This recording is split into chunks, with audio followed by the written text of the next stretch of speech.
Hello అందరికీ. పాతకాలం అమ్మమ్మలు చేసే కమ్మని జంతికలు ఎలా చేసుకోవాలో చూపిస్తాను. ఇది తయారు చేయడానికి ఒక వెడల్పాటి పాత్ర తీసుకుని దానిలో 6 గ్లాసుల బియ్యం పిండి 3 గ్లాసుల శనగపిండి తీసుకున్నాను. దీనికి ఇంట్లో తయారు చేసే పిండే అవసరం లేదండి. బయట సూపర్ మార్కెట్లో ఉంటుంది కదా, ఆ పిండి అయినా వాడుకోవచ్చండి. దాంతో కూడా తయారు చేసుకోవచ్చు.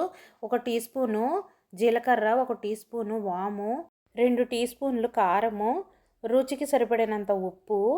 దీంట్లోనండి ఆయిల్ బాగా వేడి చేసుకుని ఆయిల్ వేసుకోవాలన్నమాట.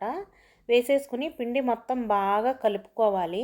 అది ఎలా ఉండాలంటే చూడండి, ముద్ద ఇలాగా అవ్వాలన్నమాట. ఇప్పుడు వేడి నీళ్ళు దీంట్లో పోసుకుని బాగా ముద్దలాగా చేసేసుకొని ఒక పక్కన పెట్టుకొని జంతికల గొట్టంకి ఆయిల్ రాసేసి చూడండి, జంతికలు ఇలాగా చిన్నగా కావాలంటే చిన్నగా, లేకపోతే పెద్దగా కావాలనుకుంటే పెద్దగా ఒత్తేసుకుని ఓ పక్కన పెట్టుకోవాలండి. ఈ లోపల కడాయి పెట్టి నూనె వేసుకుని దాన్ని కాగనివ్వాలి. ఆయిల్ బాగా కూడా కాగకూడదండి. కొంచెం కాగింది అనేసి అనుకున్న తర్వాత మనము మీడియం ఫ్లేమ్లో పెట్టేయాలన్నమాట. మీడియం ఫ్లేమ్లో పెట్టి అప్పుడు జంతికలు వేసుకోవాలండి.